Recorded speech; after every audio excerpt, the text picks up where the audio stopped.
goes to my Twitch. The main one we do is I should have put it in here. The main one that people tend to go to is.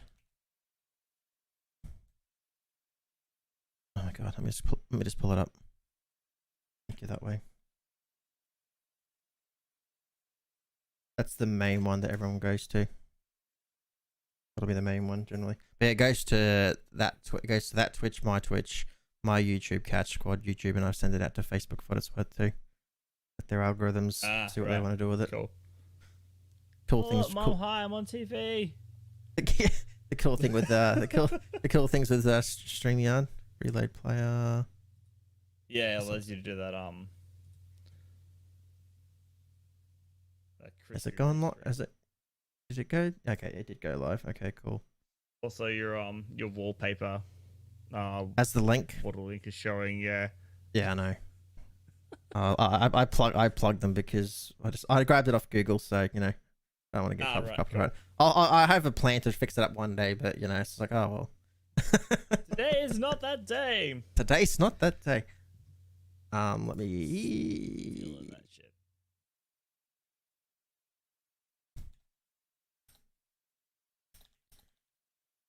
Excellent.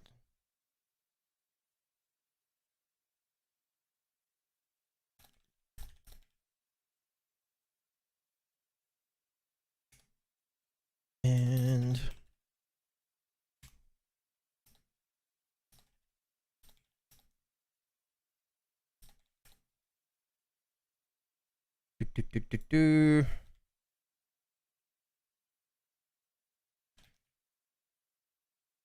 grab that and go do that and do this.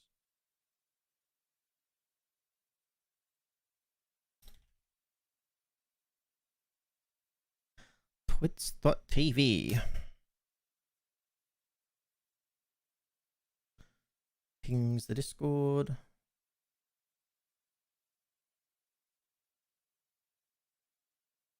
Blip.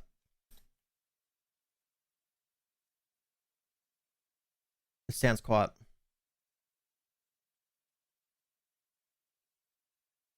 That's Streamlot. That's all good. Discord's pinged. You can still hear me, yeah? Yep. It's like really quiet. Like I don't. You have a really good noise gate. I don't hear anything out of your mic when you're not talking. It's like. It's fucking. It's like, I mean, it's like I'm alone. I'm using the Rode Pod mic. It's fantastic.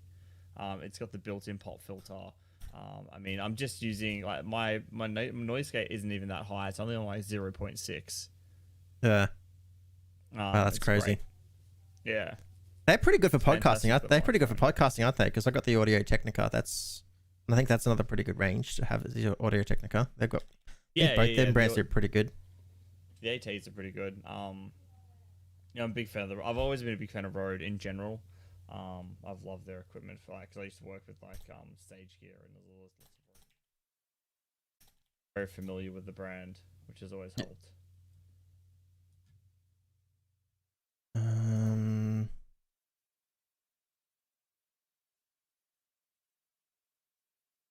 That's all good.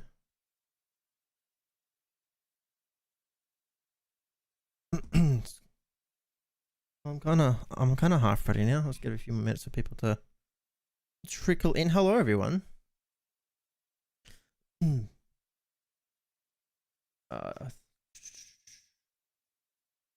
Totally winging it tonight. Just totally winging it.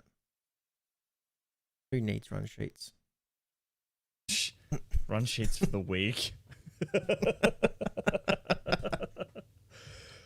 doing it live. It's fine. Hey guys, how are we? Hello, Maz. Hello, Mr. Brad. Pre-show warm up.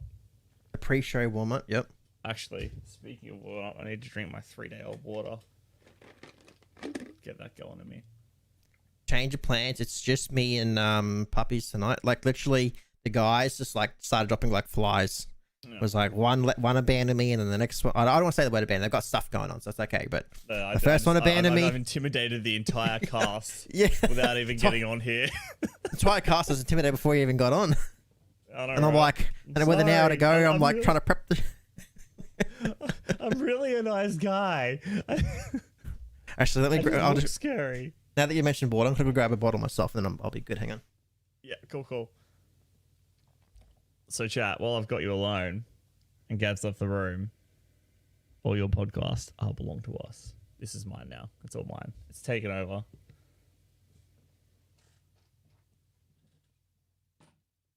Plant my water bottle as a claim. It's even purple. It matches the background. We're good. Say all the things. Gav smells. It's true. Like roses. Oh, he's got headsets on. Oh, God. Yes, I could hear the whole time. No! Foiled! Son of a bitch! Dear. Maz, do you want to ping in a few other Discords to me that I've may have forgotten? I don't know. To be honest, Maz. this is a short. I think I told you this is a short turnaround for us because we only just did our last one on Thursday or something. Yeah, that's right. I remember. I think you mentioning that you were like that weekly changer always means like a short turnover for some, which is fine. It's So I said to the guys, I said, all right, no, we'll just do this. We'll just do it consistently now. Same time every time. And we can just learn. Consistency, and they're out. They're gone. We can learn. Consistency? No, fuck that. We're gone. I felt it was. I'm still learning too, but it was funny. It was funny watching Whippy like handle it last week solo. I don't know if you had a chance to listen, but he even admitted like he was so nervous. Yeah. Like as you do, he missed a couple of things. It's like you've forgot some introductions, and he was like he kind of like jumped straight into the show without kind of like doing the highlights, and he like threw. He was just a learning curve. It was just funny to watch. I remember actually. You know, to be honest, man, like even after my like 50th episode, I was still missing topics and screwing up the intro, and it just becomes part of it, right? Like there's that weird kind. I mean, you get the really polished professional podcasts; they sound really good and they remember everything. But there's something characteristic about just that podcast jank when you forget stuff and you just bye. I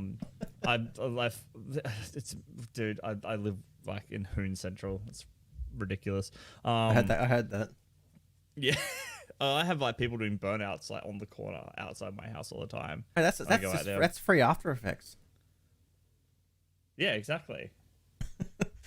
It's probably just me. Who the hell's Benny, Maz?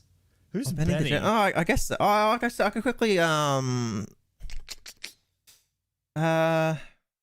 Twitter. Actually go on to Twitter. Hang on. On to Twitter, I'm there. Give me a handle. I'll fight them for supremacy. I think it's Benny. I've known him since the beginning of like my Arc days. He doesn't stream. He's just like a gamer. I'll just link you. Benny G the Jet. He actually lives. He's another Queensland boy. Another Queenslander. Benny G the Jet. It's the resemblance. I don't see it, but that's me. I'm biased. Oh, I can actually. I do hear it in the voice. I see what you're meaning in the voice. I can hear similarities in the voice. Yeah. So I cannot speak to that. Hi Twitch? Where's? Oh, there you are. Yeah, you do know StreamYard captures all the chat from all everywhere, eh? So if you go to the StreamYard tab and in the comments, it'll pull all the chat from everywhere. Oh, that's the comments there, right? Oh no, I just had it up because it also darkens the screen. Because watch this, ready? Tag him in the chat, Mez. There you go. Look, I can go full anime. Just goes fucking bright as shit, and it like brings out my pale, pasty skin. So I leave a dark screen on, so I look slightly tan. Tag him in the Facebook chat if you want, Maz. All right. Well, I'll wing the start. So before we start, it's just me and Puppiez tonight. So we'll see how we go. Don't be kind. It's the first time hosting solo, so no pressure. And be as mean as you want. I haven't played a lot of these games. Well, neither have I. Look, it's gonna be fine. Look, I've got games to talk about that you're gonna hate, by the way. So it's gonna be fun. All right, here we go. In 3, 2, and 1.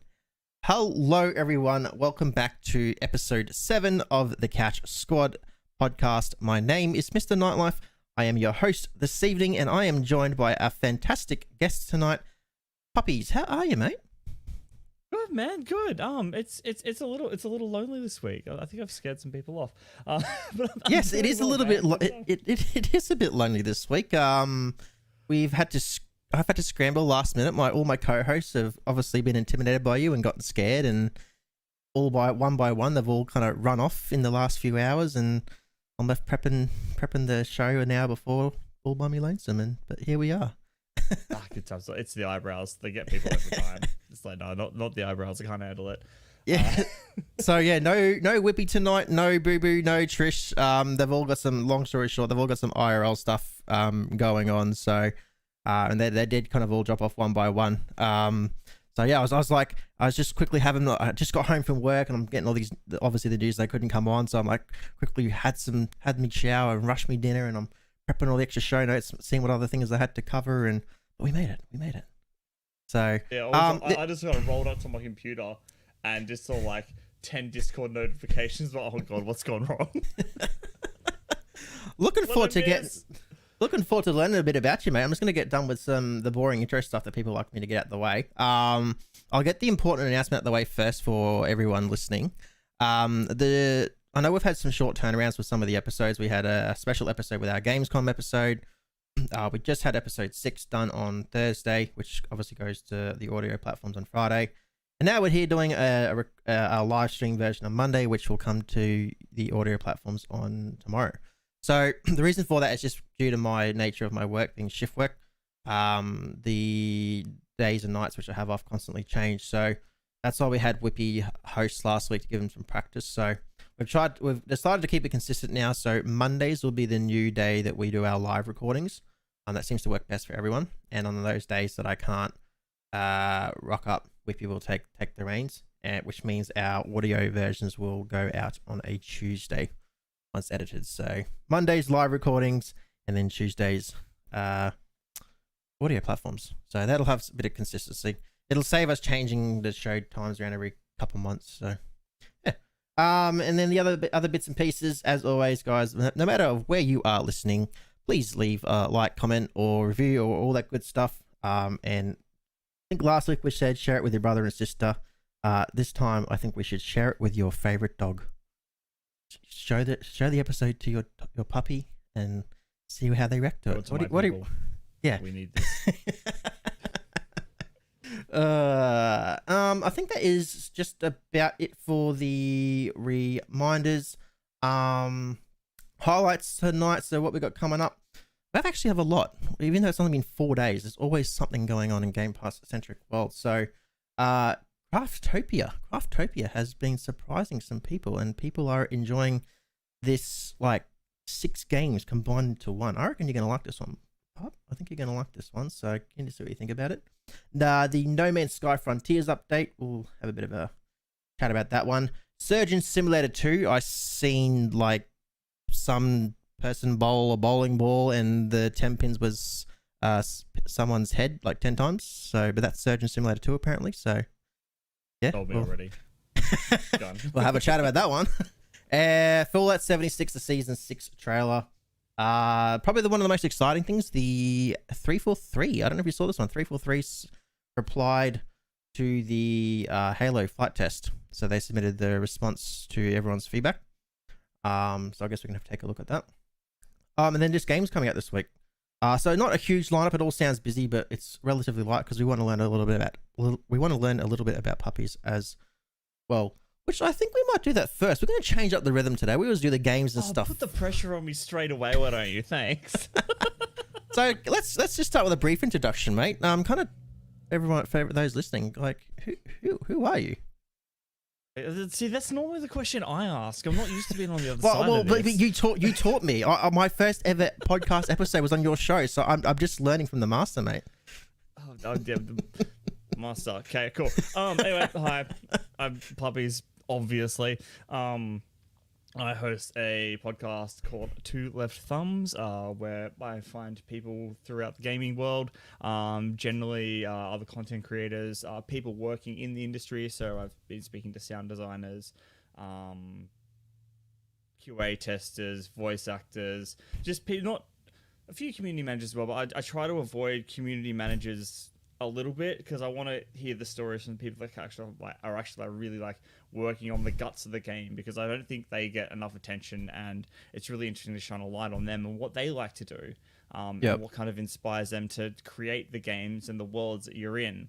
And so that's what it's been about for a while. We used to do a similar thing to this, as you guys do now, where we kind of cover the weekly news, what's coming up in games and deals and that kind of stuff, and kind of changed tack about 30, 40 episodes ago, and I've been having an absolute blast with it. But yeah, we do that every week. I spend most of my week scrambling to find guests, and I get them on and put them in a corner and say, tell me about your life. And that's pretty well what I do. You've interested some interesting people, though. I think a few episodes ago, oh my god, I'm gonna have a blue here. Tribes of Midgard. You interviewed the community manager for that game. Is that right? Sydney was Sydney was fantastic. Yeah, so she was the community manager for Tribes of Midgard. Her first job as a community manager as well, which was really sensational to hear about. Like kind of going from like not being really in the gaming industry to like where she is now in this game that's kind of went from an indie to published by is it 2K? Published at 2K? I think so. We'll say yes. So? We'll say so. Yeah, sure. Yeah. Anyway, it's going to be a published, supported game by quite a decent developer. They've kind of been like a little indie darling of like the PlayStation side of things, so they're not on Xbox as of yet. And it was a really interesting story, and they're the kind of stories I like to see. You know, I spoke to a bloke from Brazil who was a sound designer, Fabry, who was fantastic. I mean, for the most part, you've been on the show. Like, we went to talk about podcasting and ended up talking about the logistics of food delivery for 45 minutes, which is also a great example because people get worried, right? And they're like, oh, I don't want to go off track. You know, let's talk about games. I said, look, I had this guy on. We talked about food delivery, so we're good. Like, we can go anywhere with this, and it's fine. And it's about finding the things that people love, even if it isn't in gaming, because I think that kind of gives you a look at a different perspective on people, right? Because, you know, there's always like the people behind the accounts, and there's like, oh, we're tweeting this, and it's all about games. You learn just that there's a little slice about their lives that may affect the way they do things in the gaming industry, which I think is really cool. Yeah, no, I 100% agree, and I've obviously, as you know, I caught a few of your episodes as well, and it's been fantastic. It really is fantastic here, like just listening to different avenues of gaming from different people. I did listen to the one to do with the sound designer, and I think the last one that I caught up to was he was an indie developer for museum games, wasn't it? Matt's was great. He has a little game called Apollo, the co-op game. So it's like an isometric educational space game, which is really cool, where like one of you's in a spaceship and then 3 other people have to read you out instructions. You have to solve a problem to kind of land the shuttle, which I thought was really cool. I'm yet to kind of play it. There's a Whippy below me. Hello. Yeah. Sorry, just to interrupt that. Whippy has scrambled. Whippy, thank goodness I'm not alone. How are you, mate? Sorry to... I had a huge day, so this could be interesting.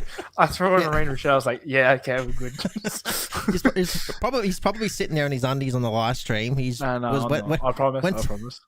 Went to work at 6 o'clock. Who's wears pants and podcasts anyway? You don't see from like here down. Like I could wear a midriff shirt and be fine. Yeah, but my luck is I'd probably stand up and be like, "Oh, whoops, podcast cancelled." Before you got out the gate. Going back to your earlier thought though, like you are right, like, and that was why I was very nervous. Obviously, kind of kickstart the podcast, and you invited me on to kind of lose my virginity in podcasting, so to speak. And as you know, I was worried. Like, oh, what are we going to talk about for so long? And man, an hour just flies. You just start a conversation, and you just don't know where it goes. And yeah, you end up talking about anything. And like even our last episode. Yeah, so I was saying even our last episode. Even our last episode, we I think our episode went for like an hour and 40 minutes, and I was like, but the time flew. I looked at the clock and I went, my God, like where did that time go? I remember I was on a podcast with Puppiez. It was last year or something. It was before I moved, and I had the most potato internet. And I think I spent most of the podcast trying to actually get into Discord properly. It was ridiculous. I had to like say 3 things. And I was like, goodbye. Yeah. Good old potato net.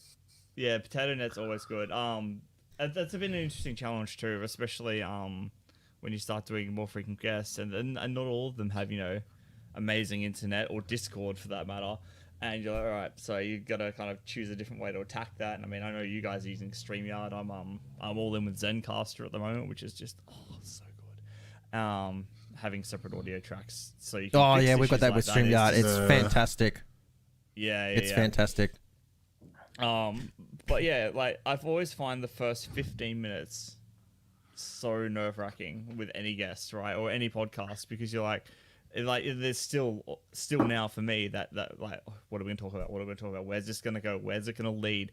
And at about that 15-20 minute mark, you know how long the show's gonna go for. You know, there's Whippy's undies. Yeah, he was in his boxer shorts. He had boxer shorts on, so I was really close. Get out of it.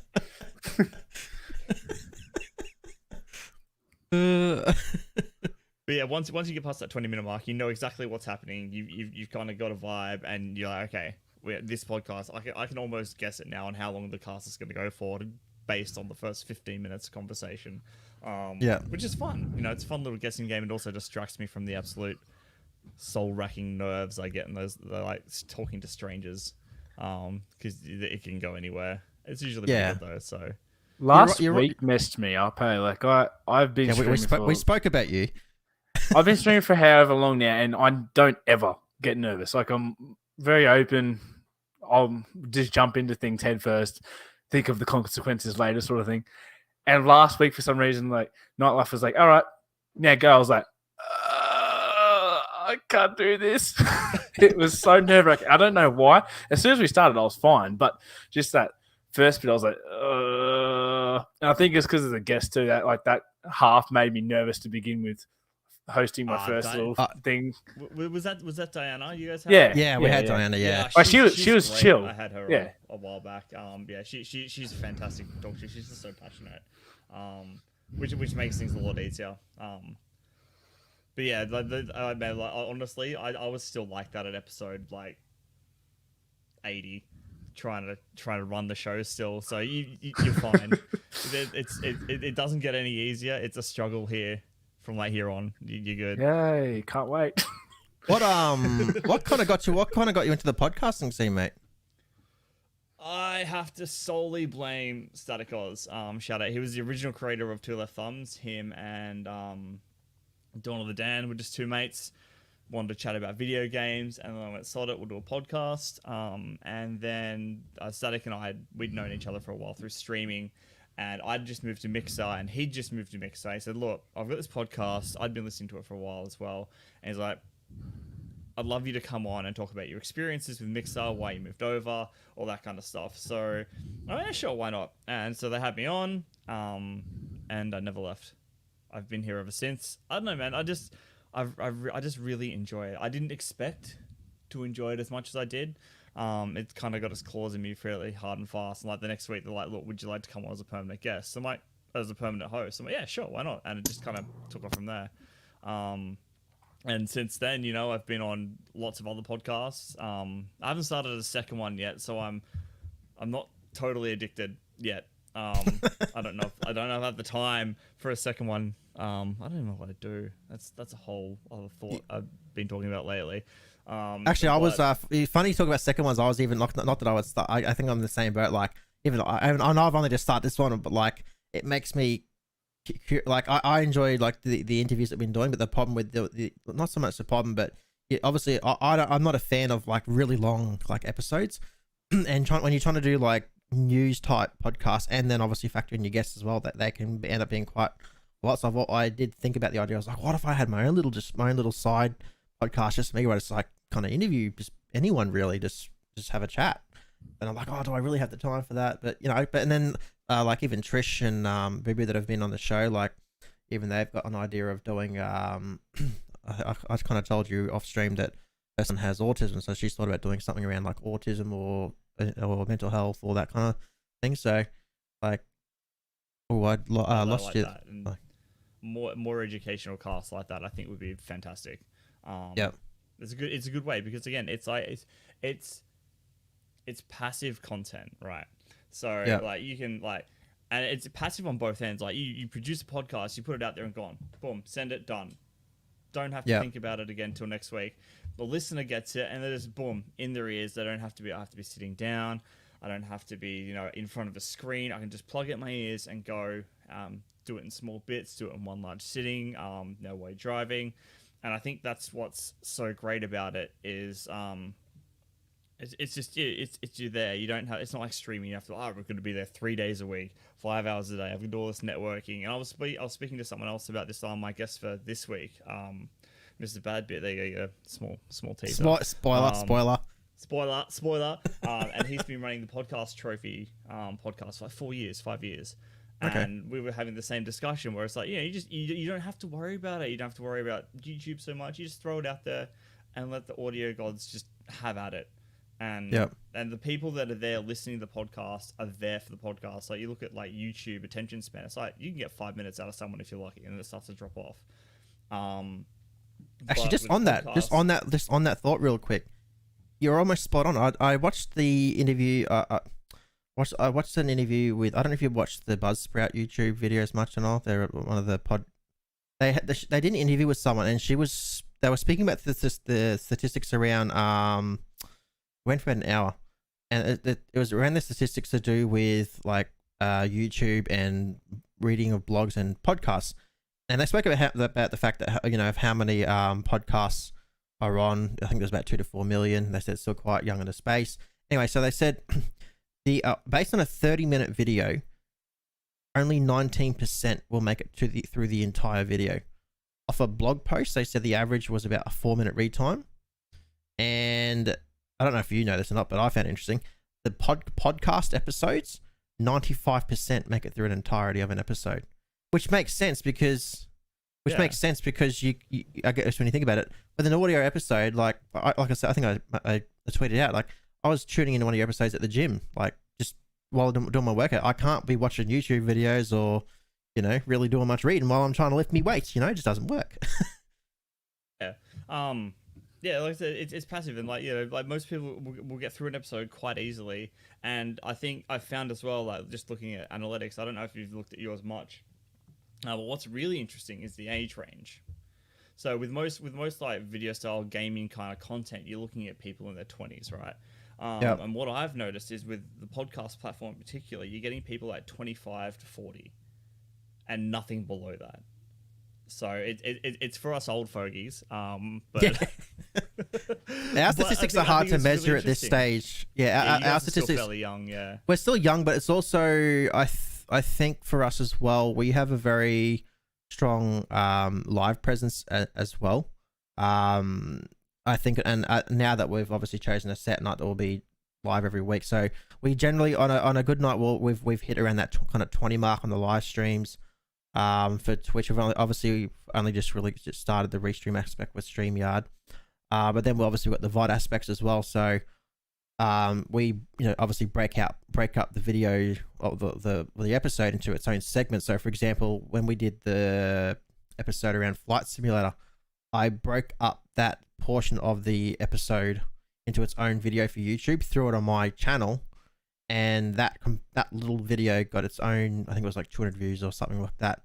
So it's obviously a lot more work, but it's just maximizing the potential, I guess, customers you can, I guess not customers, but listeners you can reach. Yeah, that's it. Like even throwing like a little, like we do like every week when I do up the episode, I have like a little clip from the show, and normally that'll see a few hundred people. And that's really cool because I mean they may not click through. They probably won't. Twitter's really hard to convert to very content. But people. Do you have a favorite? Do you have a favorite? Do you have a platform that you find works for you to kind of promote your podcast? Not really. I've always kind of I haven't messed around with too much. Like I said, I just kind of put it out there and let it go. I do like the Twitter and the Instagram stuff. Twitter's always been a stronger suit for me. Just because I've been on there for so long within the game community, so I know a lot of people, and so it kind of gets out that way. I've made lots of connections like with you guys and a whole heap of other content creators to kind of get where we're going with this, and they kind of enjoy the same kind of content as well. So Twitter's always been my favorite. social platform. I did download TikTok today though. Puppies on TikTok. Yeah, I know, right? I find TikTok a hard space. What the handle is yet though. I'm kind of the same boat as you. I'm more Twitter focused. I try Instagram. I just struggle to be on Instagram. It's not that I hate it. It's just time, really. It's just time. Like I guess I spend more of my time on Twitter. Same as you. I try and throw the podcast up on Instagram. I've tried TikTok. I don't know. It's just I don't know how people do so well on that platform, but yeah. I've even tried throwing up consistency and short attention spans. I like Goobs is saying in the chat. TikTok and Instagram Reels go hard, and they do, and it's because everything even the last 2 years, everything's been shifting towards short form content, right? It's all playing on that 5-minute, 30-second attention span that a lot of people have these days because they are constantly on the phone, constantly on the move. They just always want we're such a all-consuming society that it's like need more, must consume. But more. It's addicting. Like I confess to the fact that it's like 10:30 at night. I should be in bed because I get up at 3:30 in the morning. But I look at the time and go, holy crap! I've just sat on YouTube Shorts or TikTok for half an hour scrolling random videos that I probably didn't need to watch, but I couldn't stop. It's like, oh, next one. I found with TikTok though. I found with TikTok like they obviously added longer videos now. I still hunt for the smaller videos. I think if they go for too long, I lose interest. Like you see those ones of like people putting up movie scenes and stuff, and like, I haven't seen this movie. I don't care. It's taking too long. I feel like TikTok, you've got that. I think it's 15 seconds to grab someone's attention with a video, or they're just going to keep scrolling. It's as simple as just scrolling up. There it is. Yeah, it's a not interested next. It's like the Tinder of content. It's like swipe up, let's go. Swipe up, let's go. Left, right. And all the while you're doing that, the algorithm is like, all right, you like that, you watch this, and then it just keeps generating, and then you're there for longer and longer. It's this really bizarre, devious trap. They've definitely made it really well. Yeah. That's like what you were saying before with the age of people listening to podcasts and stuff. I was only thinking about while I was just talking. A couple of years ago, I probably wouldn't have never have actually sat down and listened to a podcast. And now I've got a list of podcasts I've got to listen to within the fortnight sort of thing.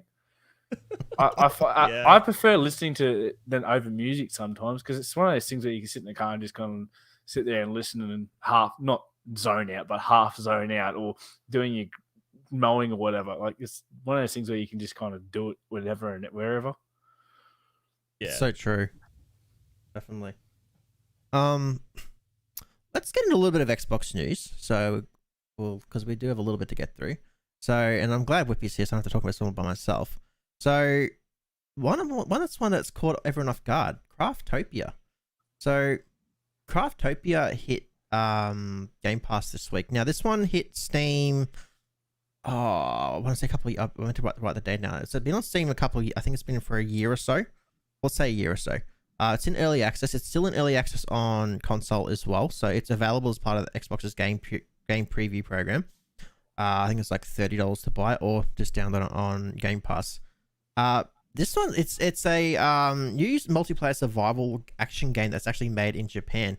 And they actually admit that they literally wanted to get all these concepts from different games and shove them into one and try and make, I guess, its own little baby. So it's got obviously survival instincts. It's got dungeons. It's got farming. It's got like breeding. I think you can even similar to someone compared it to Pokemon, where you can go capture the animals and you can crossbreed and stuff. It's really interesting. I dived into it and found myself really enjoying it. And what do you think, Whip? I know you jumped into it.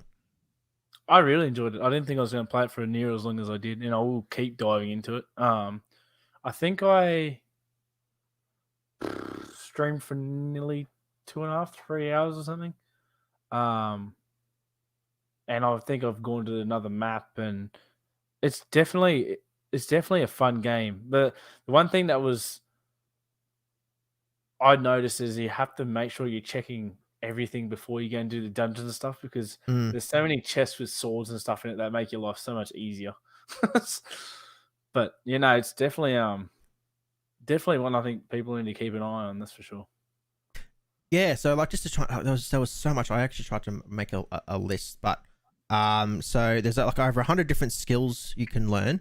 So there's like, and there's you just got this, so you don't like, you can like be like, you can focus on like magic. So it's like I'm trying to find games to compare it to. It's like if you want to focus on magic, you can be, I guess, a bit of a magician, so to speak. If you want to focus on your swords and be a bit of a tank, you can. You want to focus on your DPS, you can. There's all these different dungeons. I don't have the dungeon footage here. Just a side note, I recorded an entire episode for my own YouTube channel, half an hour, and apparently I never hit the record button. Ever done that before? Love to see that. I've done that before, man. I did 45 minutes of a solo podcast. Oh no, a podcast, and it hadn't been recording. I was like, oh no, what am I doing? So I had to go back because it was like I was doing like a Q&A. And I'm like, all right, I'll get a drink. I'll start this again. Actually, what Goob has said, I reckon, is the game dead on. He's got Ark, Minecraft, and any mystical RPG had a baby, which I would say. So it's got I haven't played games like this, but like this is why I think Puppiez said he likes Minecraft. So like, you know, it's like I haven't played, is it Satisfactory? Because you can like automate you can like automate systems. So like rather than obviously do all the farming yourself, you can you know how I guess you can like build all the different structures and resources you need, that where the resource will just kind of like farm itself. But then you got like the transport, so you can get gliders, motorbikes, snowboard things. It's like, it's just nuts. There's just so much you can like do in it. And I think that my favorite part, I think I saw it in your stream too, is hitting them little those little blue things. They fly so far. They do. You flog them and then they just fly off. It's like, okay, goodbye. What do you think, Pup? Looking at the footage, even though it's a bit hard because I didn't capture what I wanted to be in the dungeons. No, that's cool. So looking at the footage, the art style is kind of giving me like janky Breath of the Wild vibes. Like I think there's a few shots when you're in the menu, and you've got your character there. It's styled in the way that kind of Link is styled in that game as well. Sorry, I did catch the dungeon footage. Sorry, this is this. So this is a dungeon. So dungeons, like full on dungeons with bosses and all kinds of things. Yeah, so it's interesting. I might have to. It's on Game Pass, so I'll probably it's on Game Pass, so I might have a look at it one day, if I ever have time. But it looks interesting. I don't know if like I said, I'm really weird about survival games. Basically, it's Minecraft and that's it. Anything else doesn't my head in. I hate Ark. I don't hate it. I just don't like playing it. And there's a few others I've tried. They just don't gel. I don't know if there's something specifically about Minecraft that I don't know what it does about rocking my boat, but it rocks my boat hard. And I can't do any other type of survival game. I think I got the good one early on. I can't kind of move on from that. So I mean, I'll give it a shot, but I don't know, right? It'd be interesting to see this one develop. Like I said, it does lean more into that kind of action-esque RPG kind of vibe as well, which is really cool. So that might be the spot of difference. It's not a harsh survival. It's got that Minecraft does, like, I know Minecraft survival, but Ark feels more survival in the sense of like your food and your water and all that kind of thing. Definitely. This has that, but I didn't feel like I was concentrating on it. Like farming resources was like easy. And I was just like, I put it this way, I enjoyed it. I kind of enjoyed it that much, and I have the downtime at work. I actually, because this is on Game Pass for PC and Xbox. So I was like even mucking around on Xbox, just on the PC at work, even playing it. I was just amazed by how much there was to do. I was just amazed by how much there was to do. Apparently there's some issues with the UI at the moment. Epic was telling me. I haven't seen that. I think it's on the Xbox, possibly. I haven't fired up on the Xbox, but apparently there's been some issues with the UI, but they've got a couple of issues. Yeah, neither have I, but she sent me a screenshot in there. There's some definite weird issues going on with the UI. AI, like in this footage here, like the AI are a little bit dumb. Like I'm shooting with a bow and arrow, not really doing too much. And I didn't actually discover the combat skills tab till after this video. Like I just thought there was one tab for like the skills, and then like I'm playing on the PC, I go, oh my god, there's like 2 whole other tabs here with like extra abilities and combat moves I can actually unlock. So you can do different combat moves and stuff. So like what people see here in the live stream is just the basic combo button, but combo mash button, but you can literally unlock all these different moves and abilities and stuff for your variety in your combat. So I could see myself playing a bit more in my downtime, and obviously character customization. So all you people out there like creating your characters and stuff like that. Yeah, it's got all that. So that is Craftopia. I'm glad you're here with me because I was gonna have to wing this with Pup and I wasn't looking forward because I didn't play it. So glad you're here now. And that is Surgeon Simulator. You had got a chance to dive into that one, mate. I did, and I won't again. I just want to remind everyone the trailer I saw and I was explaining to the Pup was people using bowling with heads as 10-pin bowling balls, and you want to explain it all to us? I didn't actually get that far into it. Okay. It's not. I don't know if it's better on the PC. I need to actually boot it up on my PC properly. I was playing it on the Xbox. It wasn't. We found out it was not cross-platform, so you can't play with like PC, Xbox, and the controls are so janky on the Xbox. It is so hard to do anything. Oh, really? I think I streamed it for just over an hour, and it took me that long to get to the tutorial. It was just everything was so janky. What you had to do was really janky. Like I've actually never played one of them on the Xbox before, but I was getting so angry. And at the end of it, then we couldn't figure it out. We couldn't even do cross-platform. I was like, yeah, I'm not doing this. And yeah, from what I've seen Trish and Boo Boo doing, the game itself on the PC looks amazing when you can play it with other friends, and obviously you can do like 10-head bowling, whatever you want to call it. But yeah, no, it's definitely not one I'll give a pass on the So what are you actually Xbox. doing then? Because I was trying to watch some of their footage as well. Like, what's the concept of it all? So it looks just like a silly game that you're meant to have a laugh, and like the girls are having a laugh, so clearly it's some kind of it's comedy not, to it. You could literally walk in, grab his head, and rip his head off. Like it's the game's stupid, and that's what they've made it for. Like that syringe she's about to pick up there stops bleeding. Then you get the red ones that give blood, and they give you like little scenarios on what you need to do to help Bob. Like you grab a hammer and smash his ribs and just rip his lungs out with your hands. And like there was a couple of times there, I ripped his leg off and like it was slapping him at the side of the face. I was like, "Wake up, Bob! It's all right." And there was actually a footage I have to mention this. There was a screenshot I saw. I actually put it in our run sheet notes because I wanted you. I thought it was gonna be Pups. So we were going to talk about it. I don't know how hard it'd be for you guys to have a look at it. I'm looking at footage here of this guy lying on a table, and his stomach has sausages, 2 cans of Coke. The guy's pouring mustard on him, and the girl's got an eggplant that looks like he's about to replace his head. And his head's in the bucket up the back. What even is this? That's Surgeon Simulator. You can do some wacky stuff. I think like I remember seeing a few playthroughs of the original game. I haven't had a look at this one yet, but it is just one of those games where it is just dumb, humorous stuff. It's and like even like I think like you could electrocute your patient. And you could do like the first one. It was very basic. It's kind of you operate on one person. You have different environments. So like the back of an ambulance, so things are moving around, and it becomes a little bit stressful because there's that jank of the controls that makes everything. It's like Fall Guys, you know how Fall Guys is a lot smoother controls wise, but yeah. There's that slight intentional jank to it to make it that little bit more difficult.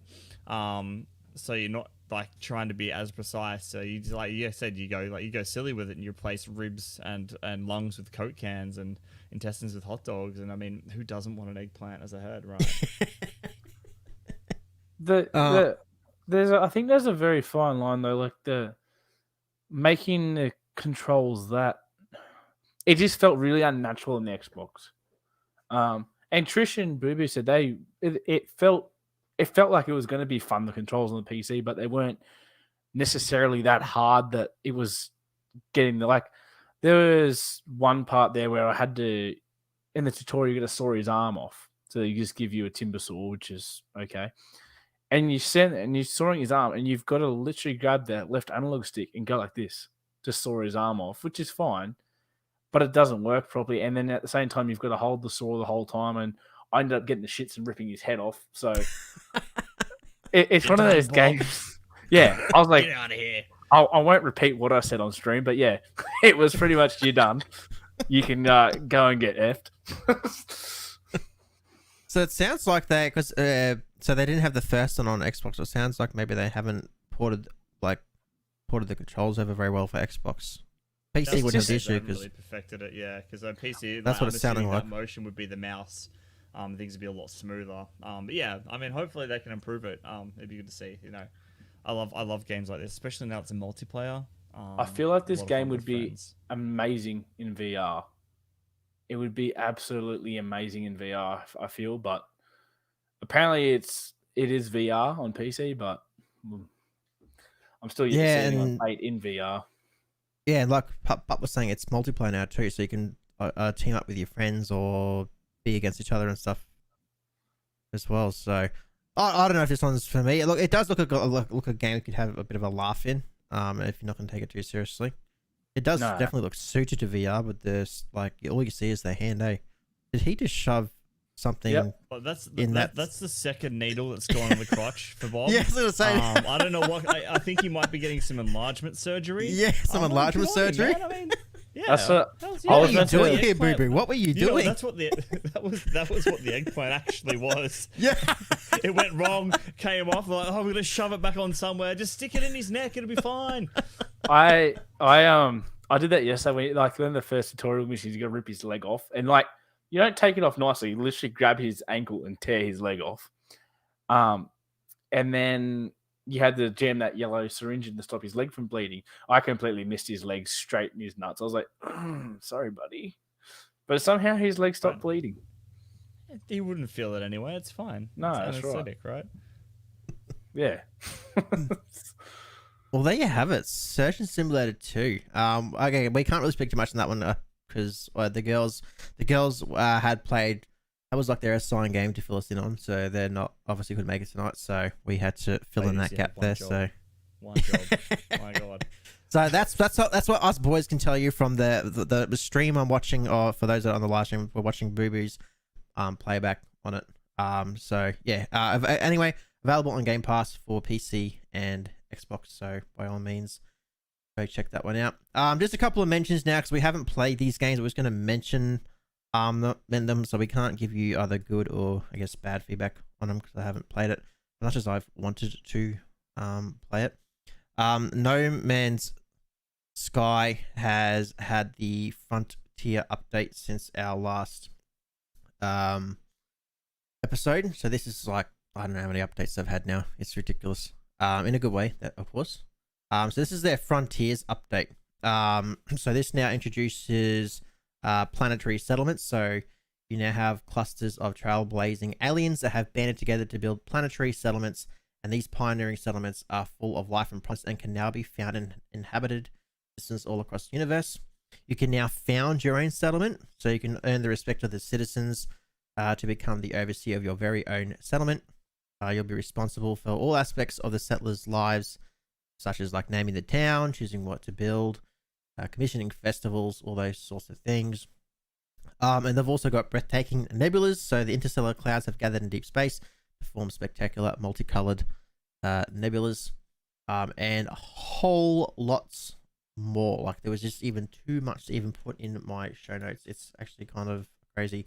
From what I've seen, this is gaining some really good reviews. I just like to mention No Man's Sky. I've to be honest, I've always wanted to do another fresh playthrough of it. I remember when No Man's Sky first launched, I specifically went out and bought a PS4 for this game. That was the only reason I bought it, and like a lot, was heavily disappointed in it.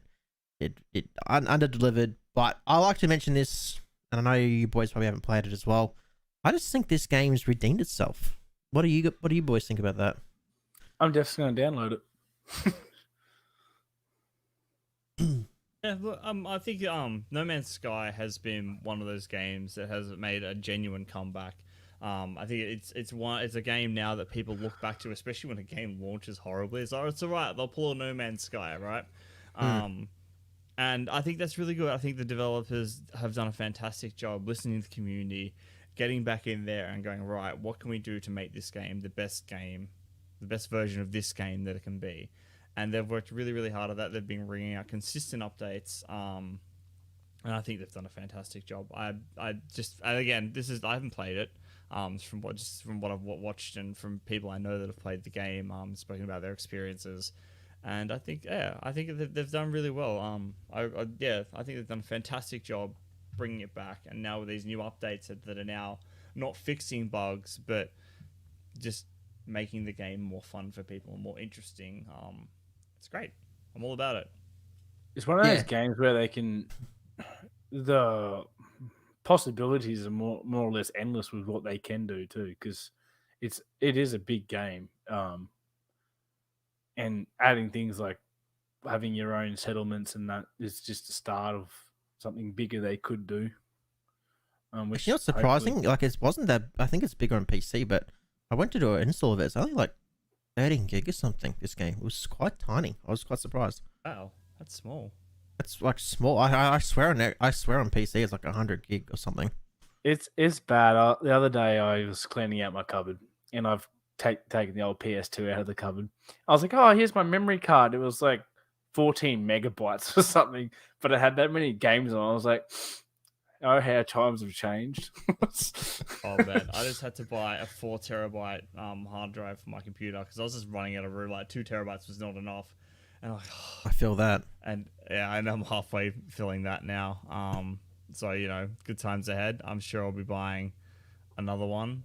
It'll be great. There you go. As of now, it's 11 gig on PC. Oh, well, there you go. Wow. Yeah. There you go. 20. Look, I've always said I've wanted to play this game. It's just like anything. It's the time to play all these games. It's like I've just got so many games. It's like I want to. It's just like, where am I going to get the time to play this? Worst part with Game Pass. Worst part about Game Pass is it's a good thing. But you install a game, you're like, oh, yeah, I'm going to start playing it. Then they release something cool. You're like, I want to play that now. And you never end up getting back to it.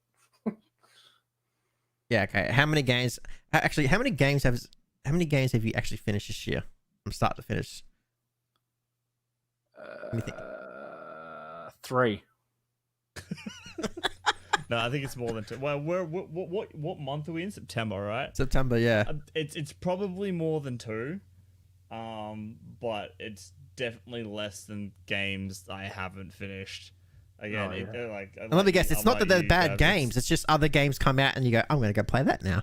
It's like, oh shiny. I mean, there was It's terrible. I mean, I've still got halfway through the Mass Effect remaster collection. I'm gonna get back to that don't talk about that. I've literally got through like 3 missions, and I've got the disc sitting here somewhere, and I'll get to that eventually. But I'm about like an hour or 2 into the first one.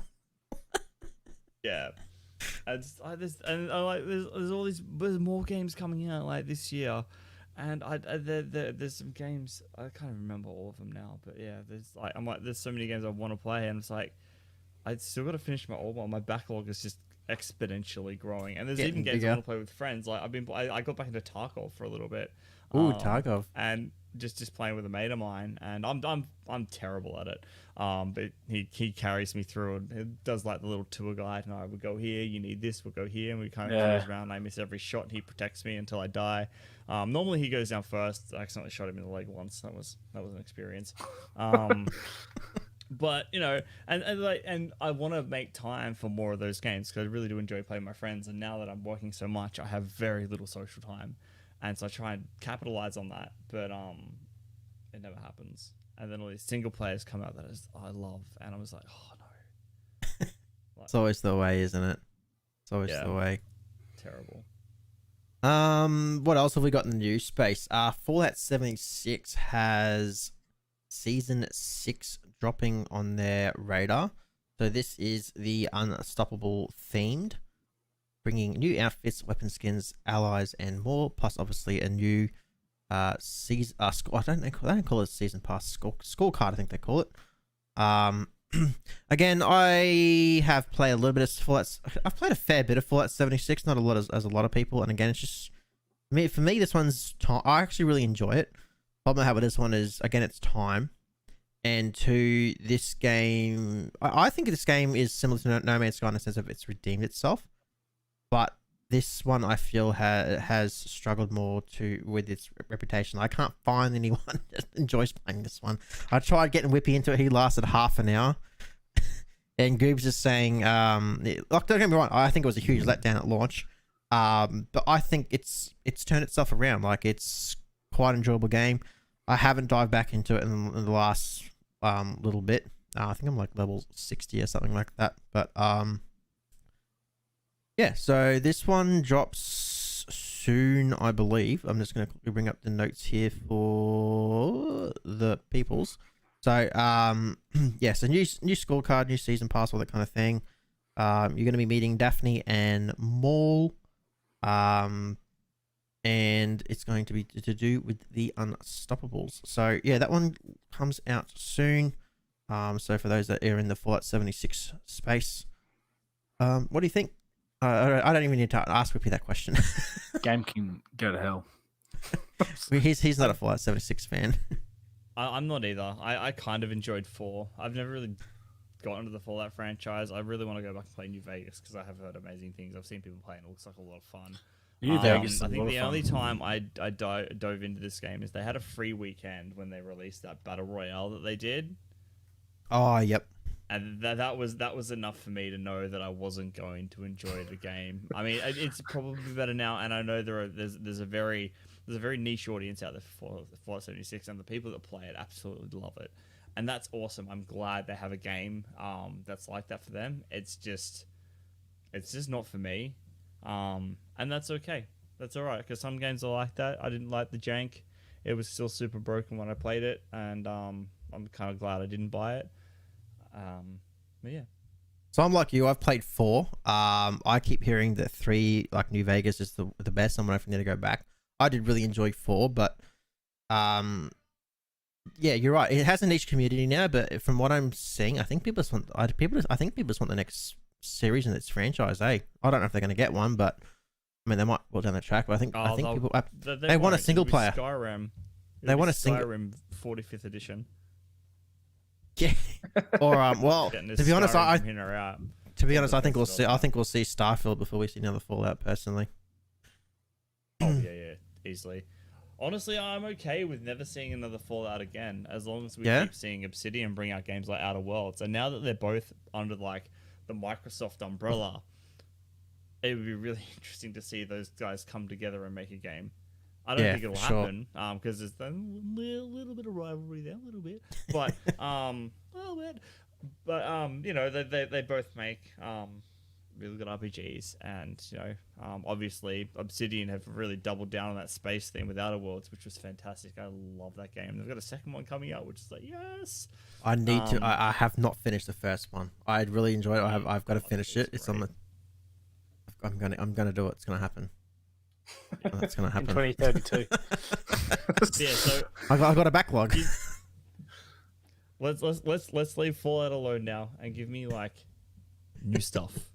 New stuff. No more Fallout. Like Starfield, Elder Scrolls. I can take a leave. You know, it's whatever. Cool.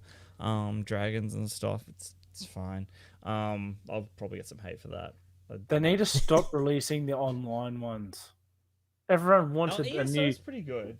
I don't mind. But everyone loves Skyrim, and like nearly everyone's played the game. And I haven't talked to anyone that hasn't played it, that hasn't enjoyed it.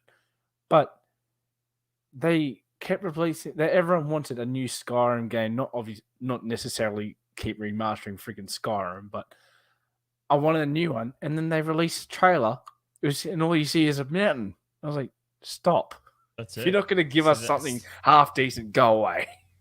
See that mountain over there? You can explore that.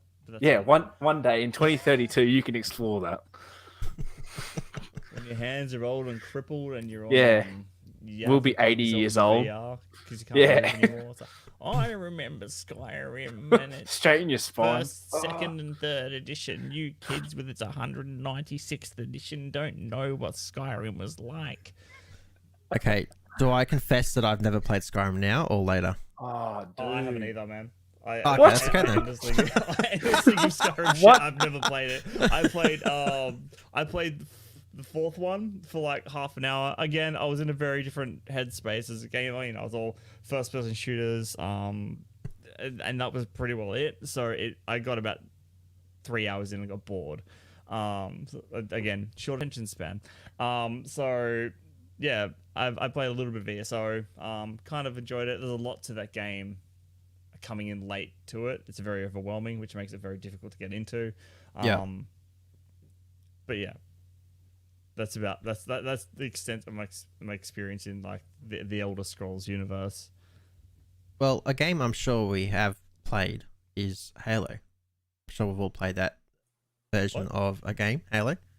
Never heard of it. 343 has. So we spoke about this a few weeks back with the flight test, and obviously everyone submitted their feedback, and the technical preview outcomes has been shared by 343. We obviously aren't going to go into the entirety of the article as it's quite lengthy, but essentially it's just covering everyone's feedback and them giving varied responses on it. So things to do with accessibility, like down to the audio and the music, what people liked, what they didn't like. So for instance, they didn't feel that the Needler audio was kind of true to the other games, so they suggested, like, had a suggestion that the team kind of have a look at that. Then they had things to do with the battle pass system. I think there's been some tweets around the battle pass system, and is it just going to be focused on challenges, things like that. So I think so the feedback on that was, are challenges the only way to progress? They said that from a player feedback perspective, we heard the request to earn XP per match outside of challenges, as well as to have XP boost timers only count while in match. One of the items that wasn't fully in the tech preview was our daily challenge model. So it's just similar to like any other kind of daily challenge system where, you know, get XYZ kills with some gun or use something XYZ times. They're the kind of daily challenges that they're talking about that they'll kind of introduce. They also spoke about the bots. So the positives that the communities mentioned on the bots was they felt that they were intelligent, fun, and challenging, and it's a good area to learn. Some feedback that they gave on it was that they felt that the bots were too accurate when shooting weapons and throwing grenades. And that they all went the same way to start. They could get confused while moving on the map, and they didn't use equipment enough. And then Spartan bots went much better than ODST bots. So this is a bit hard for me to comment on because I obviously didn't get a chance to play the flight test. Did any of you boys get to play the flight test at all? I've also been left out in the cold, and I'm mad about it. Mad as hell. Spoiler! I should be in the next one. Yeah, I'm also in the next one. I'm not. I haven't got an email about it. I have to check. Actually, I haven't checked my emails this week. I should probably do that. But yeah, that's cool. I'm honestly happy just to wait and play the game. I think it's really cool that people are testing it. I really genuinely love 343's transparency. I don't care if Halo comes out as a hot pile of garbage right now. The way that 343 have approached this, and the way they're kind of communicating with their community.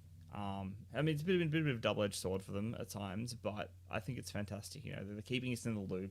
You can look at other developers like Bungie, and you know, they kind of they do some things that, oh, by the way, we did that like 3 months ago. I hope you noticed. Yeah, the transparency is good. You know, watching all the breakdowns of how they're doing things, how they're approaching the game, is really honest and really good to see. It's an interesting insight. And I really hope they continue that because it's been fantastic. Yeah, so I'll leave the article in the description for those listening on the audio because we'd be here for 20 minutes going through this article. It's quite lengthy, but they even speak about the radar system. I think this is what caught my attention on Twitter. I don't know how you guys feel about the radar system. So I'm just quickly trying to find the section. I'm pretty sure this was in this section here. Where did they speak about the combat sensor? Yeah.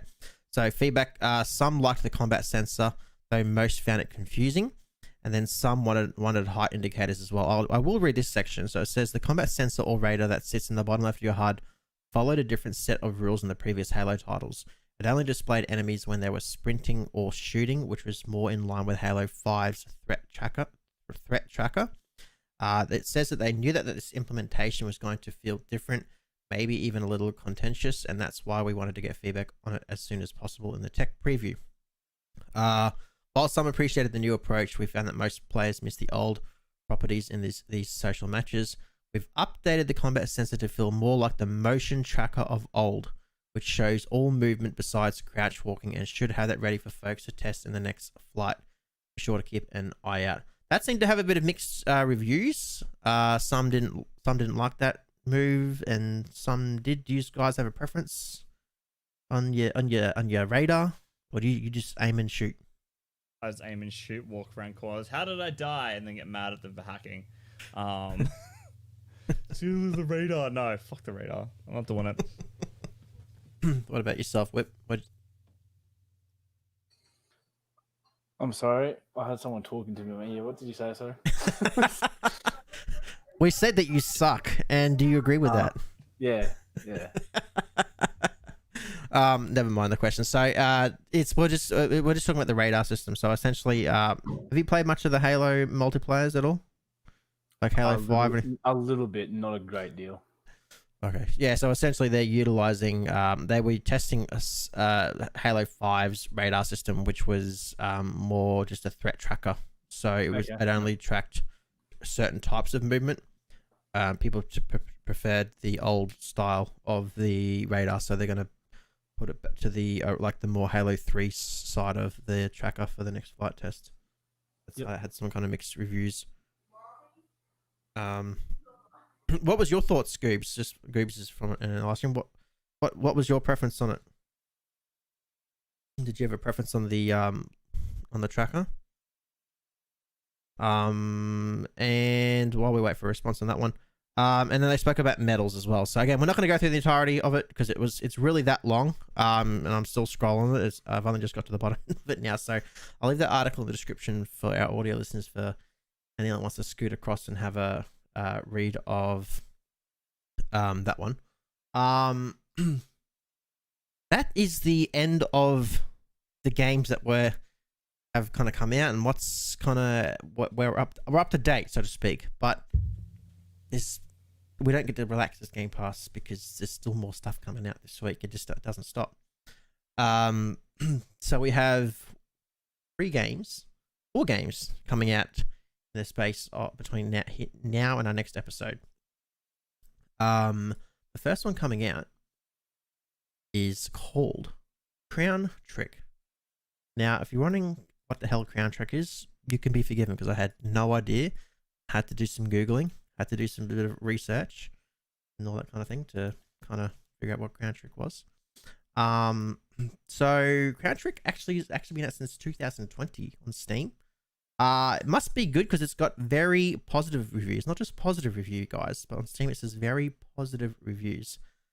This one is you get introduced into a nightmare realm as you guide protagonist Ellie on a perilous journey through procedurally generated dungeons. Before I read the rest, have we got enough dungeon type games, do you feel now? I'm sick of seeing them. They're all the hotness right now, right? That was my first initial thought, was like, another dungeon game. We went through the BR games, now we're going for dungeon games. I think as well, with dungeon games, there are a lot more. I mean, even with BR games too, for independent developers, they're a lot more accessible. To make, they're not as like, with indies trying to do big open world games, this can be quite a bit of a struggle. But these kind of smaller packaged down games that have high replayability, I think are going to be the way forward for a while. In the gaming industry, which is kind of cool, because we're always talking about the lack of time we have for games, and if they're smaller, shorter experiences, that if you want to replay them and it's like good replayability, you can, which is always a bonus. I mean, I'd love to see some new genres aside from dungeon crawlers kind of start to pop up, because I know this is only the start of what will be a massive wave, especially when we've had hits like Hades recently. Yep. So we'll have to see how it goes. But you know, for now it's fine. It's not, for me, it's not too many. But I can see how it's going to start getting too much very quickly.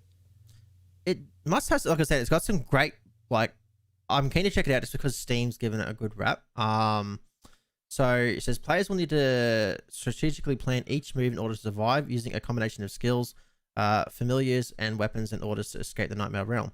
It says engaging strategic gameplay, monsters and traps move only when the player moves. So carefully thought out strategies are key to escaping the labyrinth dungeon. You're looking at 40 active skills, 60 passive abilities, 30 usable items, and 170 plus special relics. Obviously, you're creating a different combination of ways to do things. So, already out on Steam, but yeah, coming out to Game Pass on the 7th of August, so a couple of days. And that is on Xbox. 17 new. Nice. Yeah, so Game Pass for Xbox and PC. And that's all the information I kind of have for you on that one, to be honest. I had to do some digging on that one. I like the art style. It's kind of pretty. Awesome. It reminds me of a colorful Hollow Knight. Yeah, a little bit. I kind of like it. Do you want to take us through our next one, Whip? Are you got that up or no? I am. I'm actually very keen for this game if it's none other than Breath Edge, which is a you pretty much need to survive in outer space. Apparently, you have an immortal chicken as your sidekick. I laughed straight away when I saw that. You have an immortal chicken. So you pretty much have a spaceship crash, and you need to craft tools and pilot vehicles and more or less survive in outer space. So we're back to those real survival games that Puppy said he loves so much. To be fair, though, I don't feel there's enough space survival games, to be honest. No. We could do it. Which is why I'm really looking... a few dozen more, right? I actually... Great. That's what I mean. I'm really looking forward to Starfield. Like, I see a lot of, like, you know, your raft type survival games and your land type survival games, but not much in the space. So I wish Goob did not say Subnautica.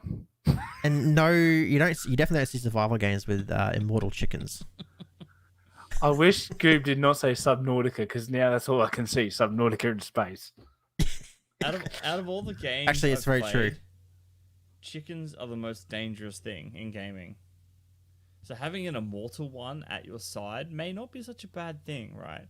Because I mean, any game you attack a chicken, and they come at you with a vengeance, like no tomorrow, and then they hoard on you, and then people see you picking on the chickens, and then it just dog piles on you, and you've got like an entire village and like 3 chickens fighting you. So space chicken that's immortal, not so bad. It could shoot lasers out of its eyes. I'm about it. Who knows? Again, I couldn't find much info on this. It just says that you have a kind of a spaceship crash in space, and you kind of survive from there. So, not going to go too much into this. It's a survival game. So my understanding of it, you're just crafting stuff in space, kind of thing. I'm not saying it's bad. Not saying it's good. I'll probably give it a quick check out on Game Pass because it's on Game Pass. But there's a lot of survival games. Spoiler alert: we will be doing a ranked.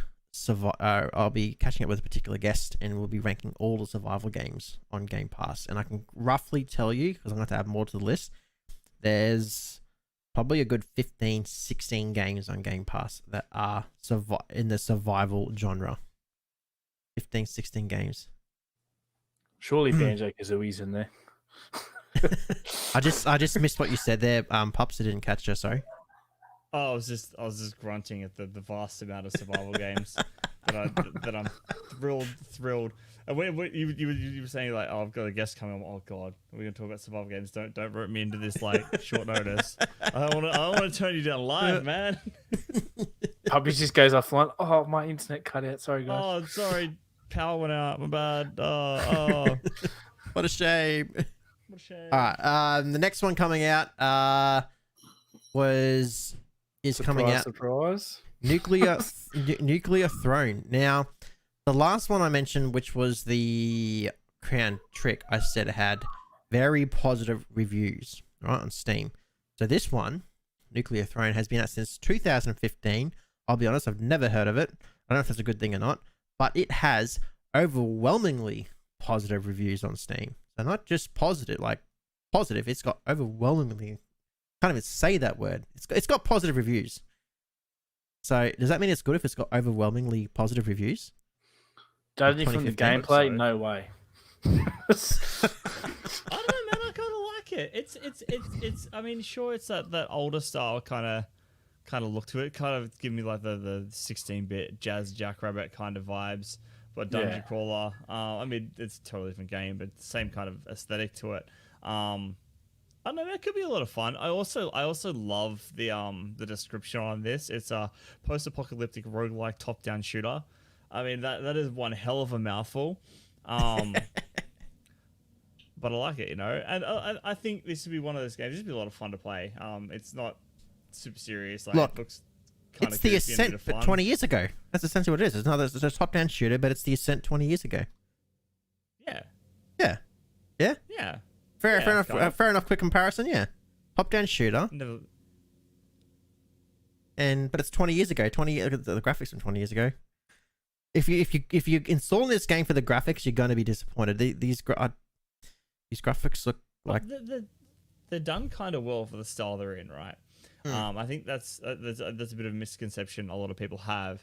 Is there are games specifically styled towards this, because there are a lot of people, especially that are making these games, that these were the kinds of games they played when they were younger.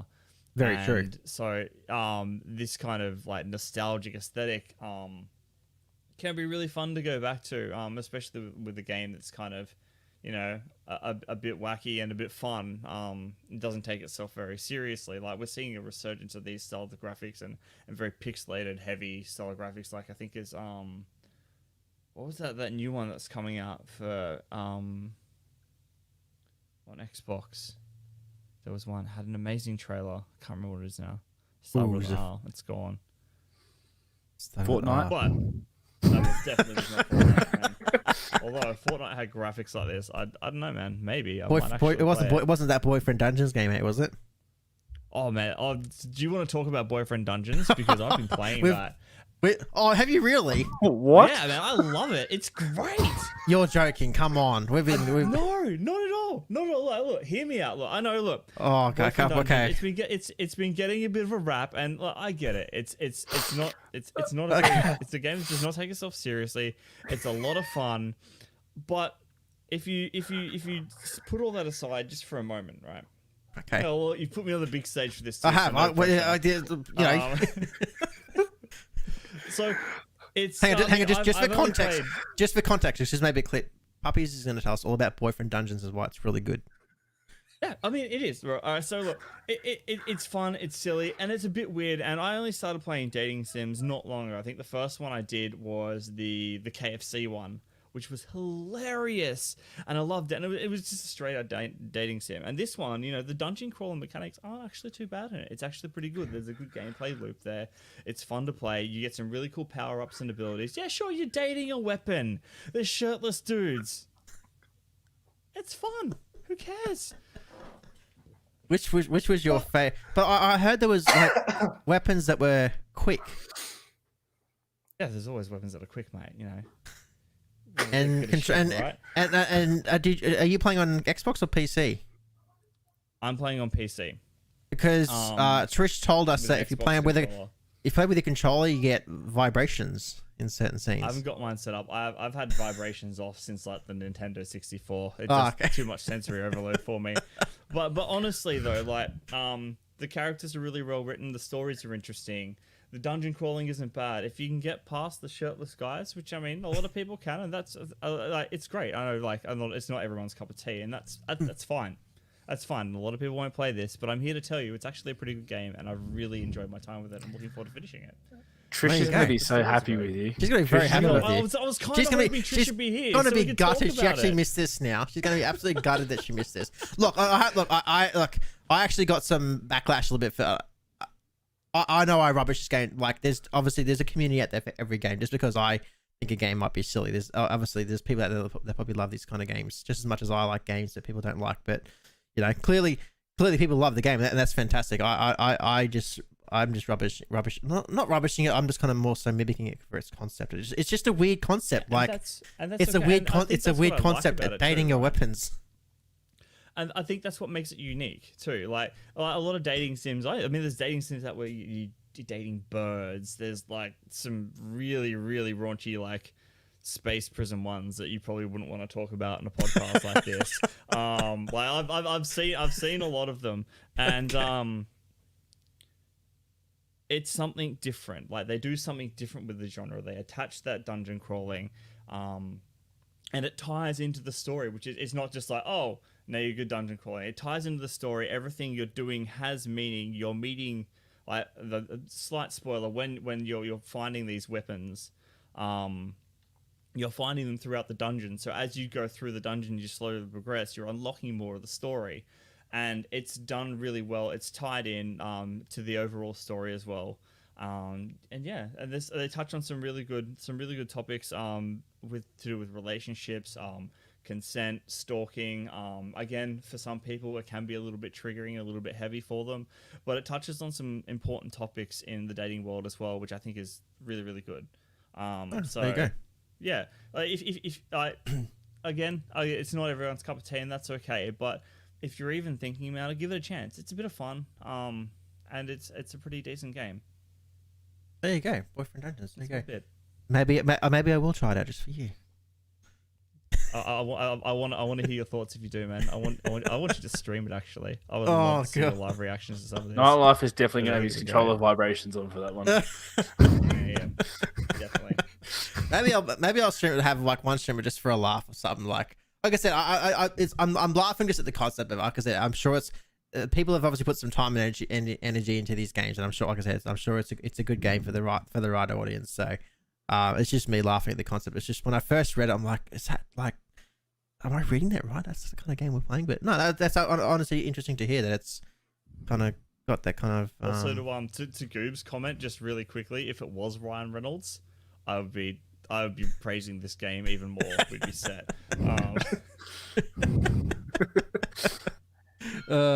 Let's quickly move on to the last game that's coming out. I think we mentioned this in the last episode, I think, so we'll quickly touch on it. And that this game looks absolutely stunning.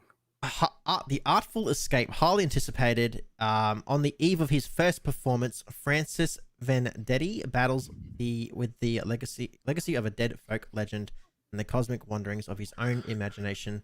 So he is a teenager guitar prodigy, sets out on a multi-dimensional journey to inspire his stage persona.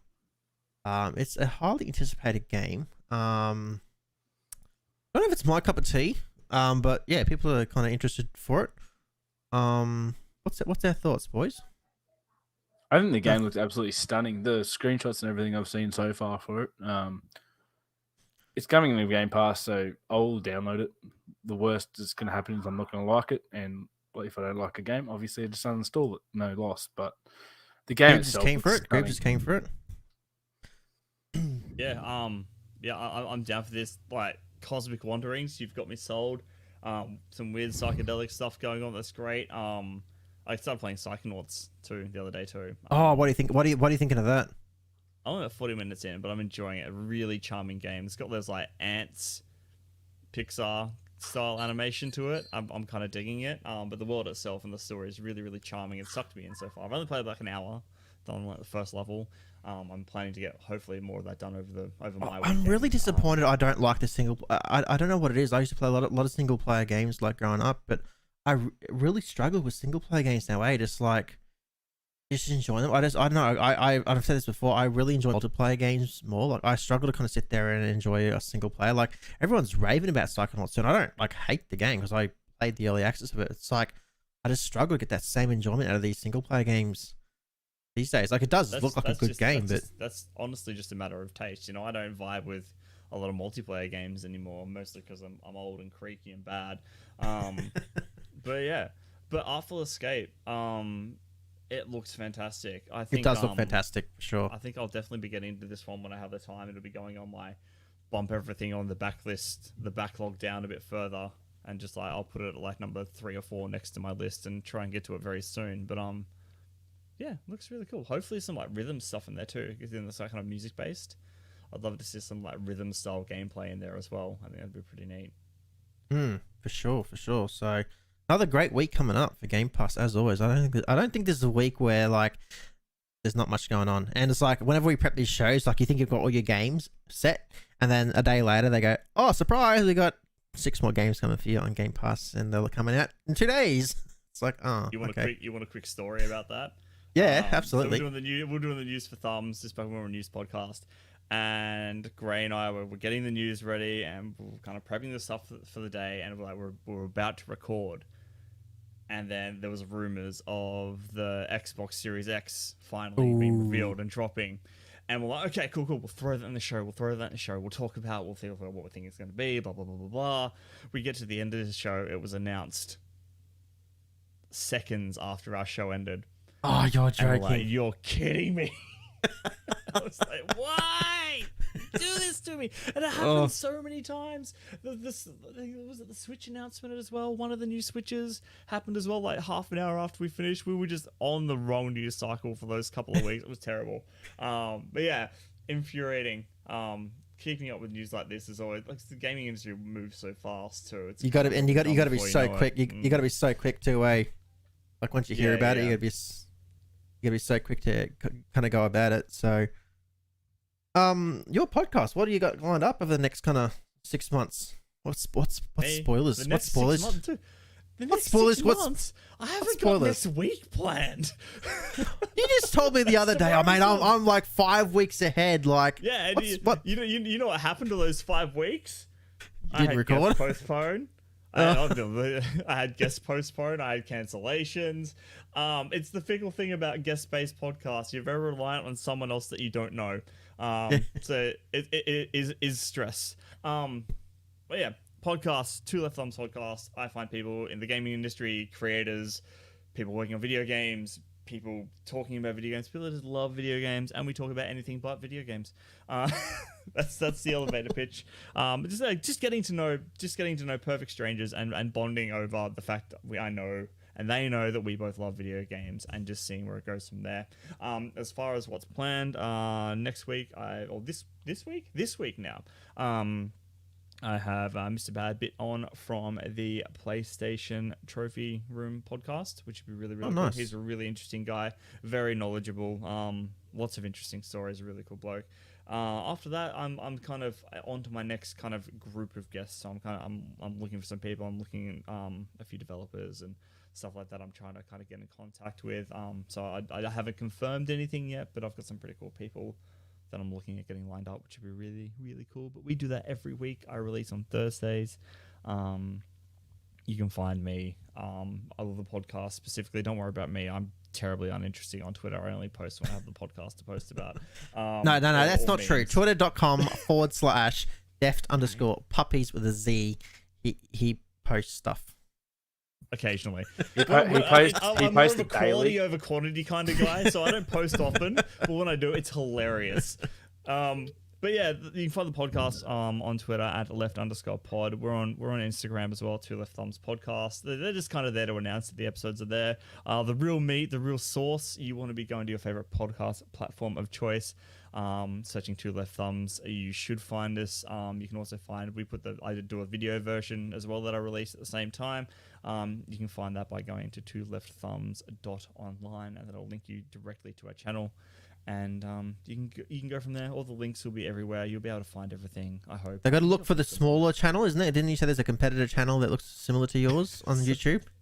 There's another channel that does like some like the videos. That's why I'm gonna make. So some actually prefer watching the videos that come through here. So if you want to, So just look for Two Left Thumbs podcast. You'll see the thing. It's like a blue and black logo.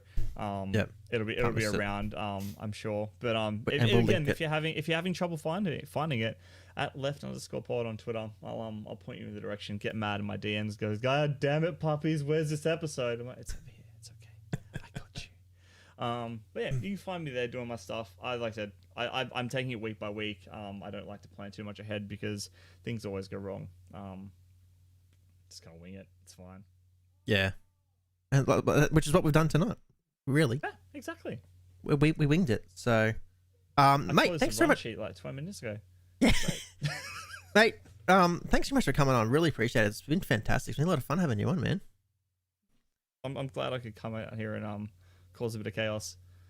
Love it. So, thanks for having me on, guys. It has been a lot of fun. I love when I get to come on and chat to people I know. Yeah. It makes life a lot easier for me, and not hosting. And they're good. They're just good catch up. They're good. Stressful. And they're good catch up sessions, really. Exactly. Yeah. Exactly. For sure. So. Part of me really hopes Trish is not listening, like watching this right now, because when she pulls the audio later and goes to edit it, she's going to love the ed part. Like, just no one tell her. Yeah, no one tell her. It's secret. And also, if she's listening to this now, she'll be listening in post edit. Dungeon all day. She'll be listening in post edit when she's editing. She already offered to edit, so she'll be editing tomorrow. No, probably. It's like, damn it. I could have been on this one. For our audio guys listening in, that will be us there, guys. Guys, thank you very much, as always, for tuning in. We greatly appreciate it. We hope you have a great rest of your week. Again, Tuesday, just a recap, every episode will now be available Tuesday for you guys, audio-wise. If you would ever like to catch the live streams, we stream them at Monday nights, anywhere from between 7 p.m. to 8 p.m. AEST, depending on guest availability. That's all from me, guys. So I'm going to say goodbye. See you guys. And yeah, we're good because I'll edit that out. So the live stream's on. Hello, live stream. On that note, I'm going to be really rude because I'm dead tired. You go to bed, mate. That's just not even excusable, mate. It's not even excusable. You're late. You hear late. You stay late, Whippy. That's the deal, mate. Put in the hours. I raced back. I was like, I don't have time. I was like, yes. I sat down. I was like, yep, looks natural.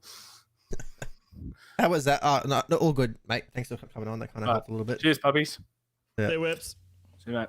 How was that, Goobs? Did that feel too long, Goobs? How did that feel for you, pup? Hour and a half. Well, hang on. Wait, I can talk all day, so I'm good. You know. I reckon it's going to be. Well, it'll be. I know I know we're live for an hour and a half, but probably the audio version is going to be. I've been stressing out, and Pup's been awesome because I talked to him off stream a lot about stuff. Like, I personally like when I go to search a podcast, right? I search Xbox Game Pass podcast, right? I want to see what the competitors are doing, but personally for me, I see like 2-3 hour podcasts, and I freak out, and I go, I just don't have time to listen to something that long. And like listening to something like you're about the hour mark, and Gamers Watch is about the hour mark as well. Listen to them. So for me, an hour is good, and I don't know. I feel like it's a good benchmark. But like the last week's was an hour and 40. And I don't know what this one's going to be. It's like, but the time just flies. I was just conscious because of I know Whippy would work tomorrow, but it's like, man, time just flies. You could really talk for 2-3 hours. And that's fine. Look, honestly, like just do you. I wouldn't worry about what anyone else is doing. I just focus on producing the best show, and if it goes for 2 hours, it goes for 2 hours. It's like yeah, like Goob's saying, some of the biggest podcasts like go for 2 hours. Like Bad Bits podcast, it's about 2 hours. Mr. Boomstick's Xbox podcast, he has 3 of them that go for 2 hours. I've been adding timestamps. Do you think that helps for audio listeners? Timestamps are good. Yeah, timestamps are good for audio listeners. I don't really use them. I just kind of, like I said, again, you've got to lean on that passive listening. And just let it run. People might watch it in 2 or 3 sessions. I mean, and it's fine. Like I like my shows are like weekly and an hour long ish. I still have people going like I'm like 4 or 5 episodes behind because I can't keep up. And that's okay I think that's the beautiful thing about podcasts. It's a little different for yours because yours is more relevancy based, weekly news and all that kind of stuff. But even when we were doing that, people just caught the episodes. If they saw a news story that they thought was interesting and they thought our opinions on it would be interesting, it's not so bad. So I think length of time is the last thing to focus on. You shouldn't even worry about it. Just do you, vibe, have a good time, and I honestly think, you know, once you get that like chemistry. So we always get on the we always get the feed. We're always like getting feedback. So maybe I just need to stop stressing about it, because like I'm always glancing down at the clock. Even tonight, I'm like I'm like, this pup need to be somewhere. I know, but I'm also conscious of Whippy, because I know he's been up late. It's like, I don't want to be 2 hours. I'm just like, okay, but it's fine again, and that's why I'm still learning. It's like just find that balance between a good flow and, you know, I want to make sure that, you know, you get to have a good chat as well and flow into the games, and you know what I mean. Yeah. I wouldn't. Yeah, don't stress, man. Just like produce something that you enjoy producing, and people will listen. Like I said, it's different. Podcasting is a very different world to live streams, to YouTube videos, again, because like I said before, the passive listening, so people aren't like actively dead focused on it, and they may even like, there's been podcasts where I glass over half a conversation because I'm just like, I'm kind of in the zone, and like, I'll go back, because the second half of that I caught was really interesting. So yeah, I wouldn't like I've said, like some of the best podcasts, like they're 2-4 hours long. I don't know, like, I mean, they have like whole production teams, right? Yeah, like, they do. Behind them, and they just get on and do their thing, and everyone else does all the other work. But as long as it's within your means to produce, and you're enjoying doing it, just do it, man. Like, no, it's pretty good. All good. Well, I'll have a chat with Pup off stream.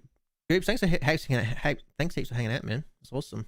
But next Monday should be busier. I knew kind of tonight would be quiet because it was such a short turnaround.